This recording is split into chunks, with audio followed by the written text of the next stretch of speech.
ఇక్కడ 11:30 అవుతున్నా మీరందరూ ఇక్కడ కూర్చున్నారు తల్లిదండ్రులుగా చాలా మంది. మీ పిల్లలేరి వాట్సాప్లో ఉన్నారా? మీ పిల్లలేరి నడుతున్నాను. ఇన్స్టాగ్రామ్ మెయింటైన్ చేస్తున్నారా?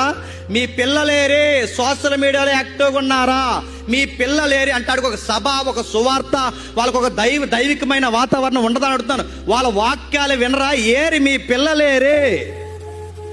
నేడో రేపో రాకడ జరిగితే మీ పిల్లలు ఎక్కడుంటారు? నువ్వు సభలో ఉంటావు, మీ పిల్లలు చెప్పండి కొంపలో స్టార్టింగ్ చేస్తారు. నడుతాను ఏమవుతారు? మీ పిల్లలు ఏమైపోతారు? అందుకే అంటున్నాను, మీ భక్తి కోసం మీరు ఏడుస్తున్నారే, మీకోసమే కాదు చెప్పండి, మీ పిల్లల కోసం కూడా ఏడవండి. నేను అడుగుతున్నాను, చాలా మంది పిల్లలండి, చాలా మంది పిల్లలు పేరెంట్స్ ఫోన్ కొనించిన వెంటనే లాక్ వేస్తారంట. వెంటనే లాక్ ఎందుకు వేస్తారు?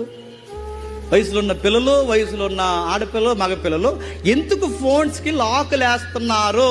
సెక్యూరిటీకి అయితే ఓకే, ప్రతి యాప్కి ఎందుకు లాక్ వేస్తున్నావు? ఈసారి మీరు ఇంటికి వెళ్ళిన తర్వాత మీ పేరెంట్స్ ఎవరైతే ఉన్నారో మీ పిల్లల్ని అడగండి.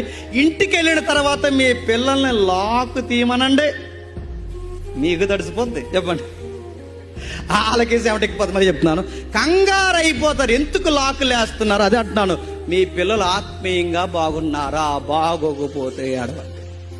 మీ ఆత్మీయ స్థితి ఎలా ఉందో ఏడవండి. నా కోసం కాదు, ఎందుకు?